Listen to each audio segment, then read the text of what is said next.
বাবা মার সেবা করাটা প্রথমত স্ত্রীর জন্য সেভাবে অপরিহার্য নয়, কিন্তু নৈতিকতার কারণে স্বামীর প্রতি যে তার ভালোবাসার দায় আছে সেই জায়গা থেকে অবশ্যই তিনি শ্বশুর-শাশুড়ির খেদমত করার সর্বোচ্চ চেষ্টা করতে হবে, সেটা ভিন্ন বিষয়।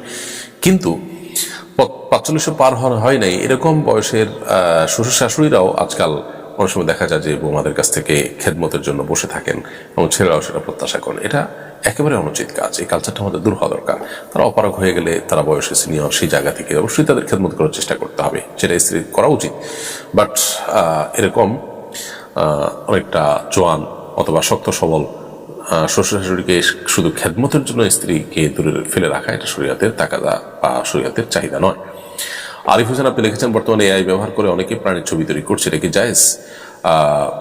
প্রথম কথা হলো যে এআই এর মাধ্যমে যে প্রাণীর ছবি তৈরি করা হচ্ছে, এটা সম্পূর্ণ নতুন অবয়ব, একেবারে নতুন মানুষ তৈরি করা হচ্ছে।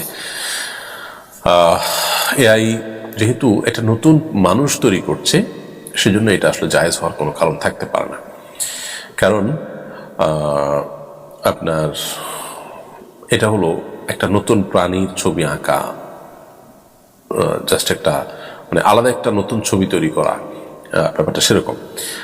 ফটোগ্রাফিক্যাল যে ছবি আছে একটা মানুষের হুবহু জাস্ট একটা ফটোকপি বা আয়নাতে যেরকম কয়েকটা আয়না রাখলে একটা মানুষকে কয়েকটা আয়না দেখা যায়, ছবিটা অনেকটা সেরকম। এই ফটোগ্রাফিক্যাল বা ডিজিটাল যে ছবি, সেটা প্রিন্ট না হলে সেটাকে জায়েজ বলেছেন ওরকম একরাম, প্রিন্টেড হলে সেটাকে অনেকে না জায়েজ বলেছেন, তবে জরুরতের ভিত্তিতে সেটাকেও জায়েজ বলেছেন। কিন্তু এর মাধ্যমে যে ছবিটা জেনারেট হয় বা ক্রিয়েট করা হয়, সেটা কিন্তু সম্পূর্ণ নতুন, এরকম কোনো মানুষ পৃথিবীতে নেই।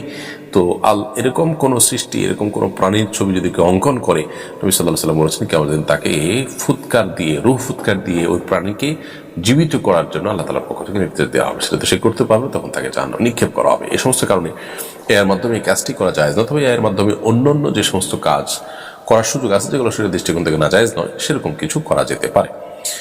আব্দুল্লাহ লিখেছেন, বিকাশে লেনদেনের মাধ্যমে অর্জিত পয়েন্ট ব্যবহারের মাধ্যমে ক্যাশব্যাক পাওয়া যায়, এটা কি জায়েজ হবে কিনা? মোবাইল ব্যাংকিং কোম্পানিগুলো তাদের মোবাইল ব্যাংকিংয়ের যে সার্ভিস আছে, এটা যেন জনগণ বেশি বেশি ব্যবহার করে, তার জন্য তারা নানা রকমের প্রণোদনা দিয়ে থাকে, এটা তারই একটা। অতএব এই ক্যাশব্যাক হালাল। ব্যাপারটা এরকম যে আপনি আমাদের এটার থেকে ব্যবহার করে যদি আপনি লেনদেন করেন, তাহলে আপনাকে এত টাকা আমরা উপহার দেব, পুরস্কার দেব, ব্যাপারটা এরকম। অতএব এটা সম্পূর্ণ জায়েজ আছে, এটা নিলে না জায়েজ হবে না।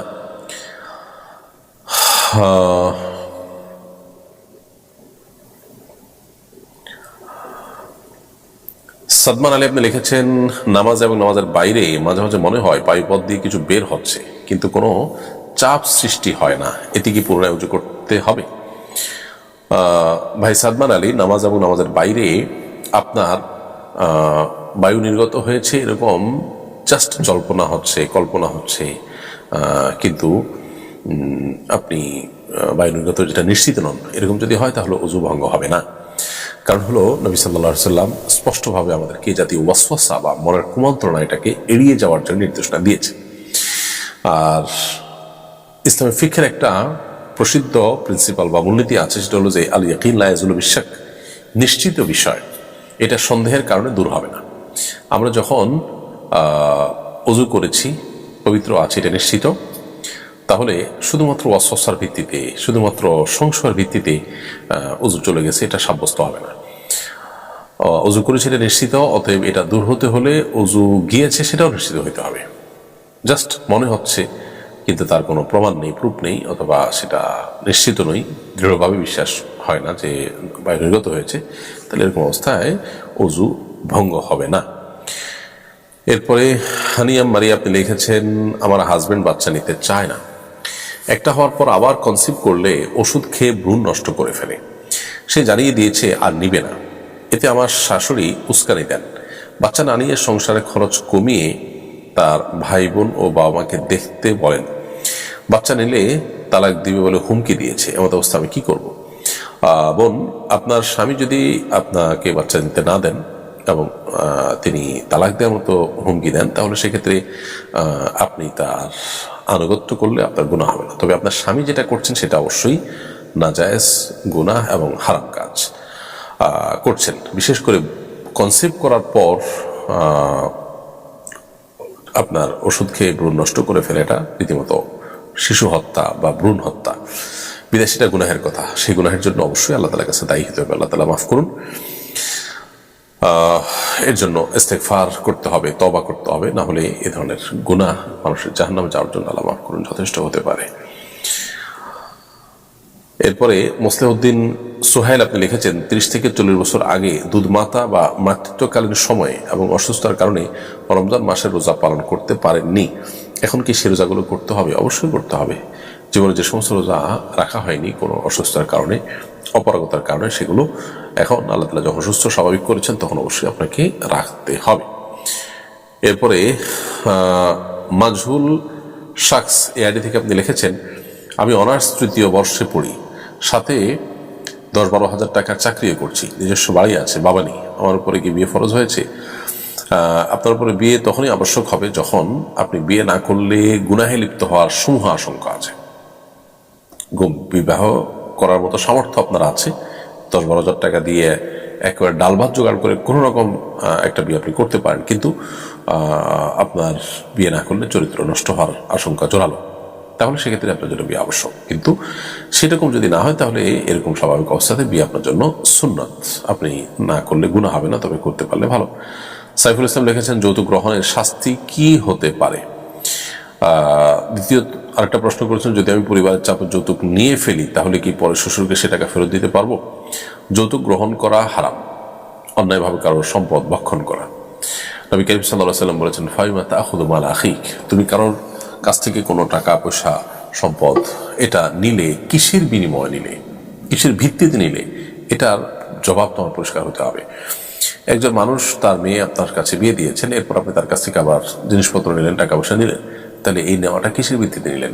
মেয়ে দিয়েছেন, তার সাথে আবার টাকা তিনি কেন দিবেন? আপনি কি কোনো সার্ভিস তাকে দিয়েছেন যার বিনিময়ে আপনি নেবেন? তো এই যে ব্যাপারটা, এটা তিনি আলাদা পরিষ্কার, যেটা গুনাহের কথা। সুনির্দিষ্ট কোনো শাস্তির কথা না বলা থাকলেও বান্দার হক নষ্ট করার যে শাস্তি সেটা এখানে প্রযোজ্য হবে। আর যখন আল্লাহ তাআলা তৌফিক দিবেন বা যখন আপনার সম্বিত ফিরে আসবে এই গুনাহের কাজ করার পর, অবশ্যই শ্বশুরকে আপনি ফেরত দিয়ে দিবেন সেই জিনিসটি যেটি তাদের কাছ থেকে গ্রহণ করেছেন। এরপরে রাবেয়া খাতুন রূপা আপনি লিখেছেন, নারী বিষয়ক কমিশনে যারা রয়েছেন তারা তো সম্পূর্ণ কোরআনের বিরুদ্ধে আইন করতে চাচ্ছে, তারা কি মুসলিম রয়েছেন? বোন রাবেয়া খাতুন, যদি কেউ কোরআনের বিধানের বিরুদ্ধে আইন করতে বলেন বা তিনি যদি বিশ্বাস করেন যে কোরআন বিধান মানা আবশ্যক নয়, তাহলে তিনি মুসলমান নন। পরিষ্কার কথা, তিনি মুসলমান নন।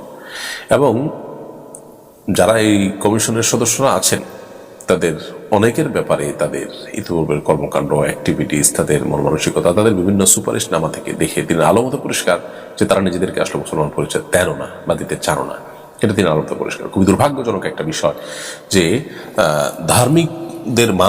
ধার্মিকদের দেশে যারা নিজেরা ধর্ম পরিচয় পর্যন্ত দেন না, সেই মানুষগুলো কর্তৃত্ব করছেন বা সেই মানুষগুলো সেখানে আপনার নানাভাবে তাদের আইন প্রণয়ন করা, তাদের নীতি নির্ধারণ করা, এগুলোর কাজগুলো তারা করছেন। এটা আমাদের জন্য দুর্ভাগ্যজনক বিষয়।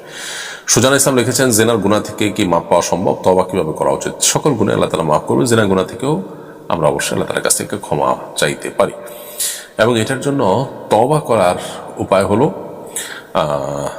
যেটি হয়েছে সেজন্য আল্লাহর কাছে লজ্জিত হওয়া, অনুতপ্ত হওয়া, ভবিষ্যতে আর কখনো সেই গুনাহ যেন না হয় সেজন্য সংকল্প করা সুদৃঢ়ভাবে। হাসান স্বামী লিখেছেন, রিলেশন করলে কি ইবাদত কবুল হবে? রিলেশন করা মানে হারাম সম্পর্কে জড়ানো, হারাম সম্পর্কে জড়ানোর ফলে গুনাহ হবে, আল্লাহর সাথে সম্পর্ক নষ্ট হবে, কিন্তু এর ফলে ইবাদত যে কবুল হবে না ব্যাপারটা সেরকম নয়। তবে এটা ঠিক, গুনাহের ফলে আল্লাহর সাথে বান্দার দূরত্ব তৈরি হয়, ইবাদত কবুলের সম্ভাবনা কমে আসে। সঞ্জিদা আক্তার লিখেছেন, মোবাইল ফোনে বিয়ের পর হাজব্যান্ড দেশে আসলে কি আবার বিয়ে পড়াতে হবে?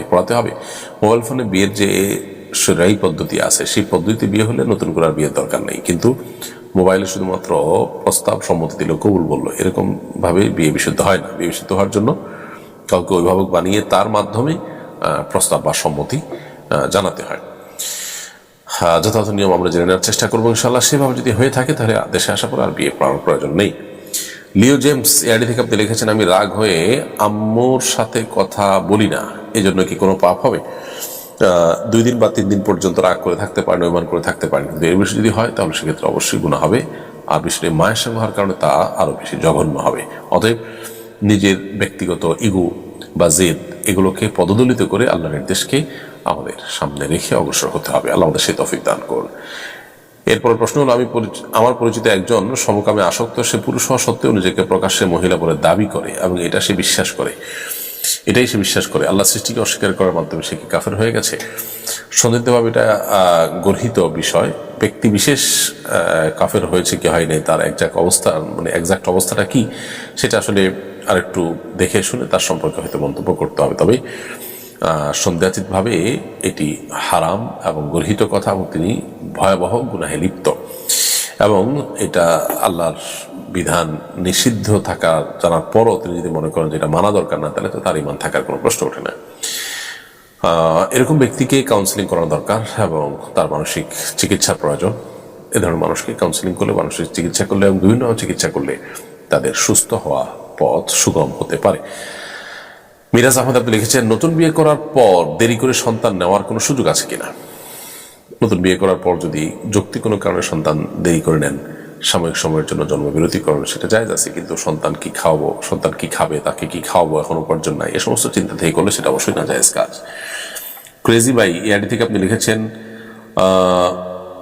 সমাজে মানুষদের বলতে শোনা যায় 6 বা 8 বছর বয়সে নাকি সুন্নতে খাতনা করা যাবে না। খাতনার জন্য কি কোনো বয়স নির্দিষ্ট করা আছে? না, এরকম কোনো ইয়ে নেই, আপনার কথা নেই শরীয়তে যে নির্দিষ্ট বয়স আছে। জন্মের পর সুন্নতে খাতনা করে দেওয়ার প্রচলন আছে সৌদি আরব সহ বিভিন্ন মিডল ইস্টের দেশগুলোতে। বাচ্চারা তখন টেরও পায় না, খুব সহজে সুন্নত খাতনা হয়ে যায়, সেটাও ঠিক আছে। আবার 6-7 বছর 8 বছর হলে তখনও করা যেতে পারে। কোনো বয়স ফিক্স করে দেওয়ার নেই এবং এরপরে আর করা যাবে না এরকম না। এমনকি কেউ প্রাপ্তবয়স্ক হয়ে গেছে, তারপর তিনি ইসলাম গ্রহণ করেছেন, তার যদি খাতনা না হয়ে থাকে ওই বয়সে খাতনা করার বিধানও কিন্তু রয়েছে। এমনি ইমরান হোসেন আপনি লিখেছেন, কোরবানির ঈদের দিন কোরবানি না দিয়ে আকিকা দিলে আকিকা হবে কিনা?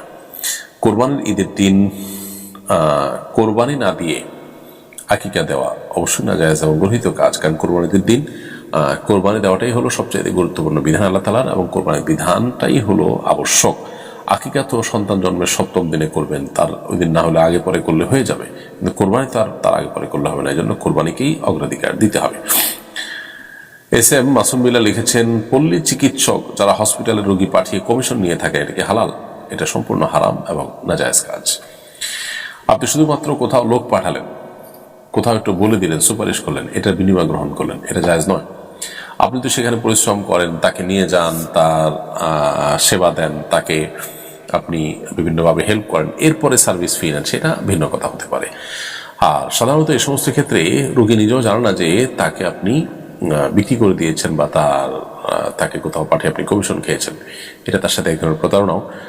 আর সবচেয়ে বড় কথা হলো যে এই সমস্ত কারণে রোগীরা নানাভাবে ক্ষতিগ্রস্ত হয়। কারণ আপনি যেখানে পাঠাচ্ছেন সেখানে তারা আপনাকে যে কমিশন দিবে, কমিশন দেওয়ার জন্য রোগীর কাছ থেকে তারা সেভাবে টাকা পয়সা নিয়ে থাকে, তো এর ফলে রোগী ক্ষতিগ্রস্ত হয়। এই জন্য এই কমিশন বাণিজ্য এভাবে পল্লী চিকিৎসকরা যেটা করে থাকেন, এটা সম্পূর্ণ নাজায়েজ।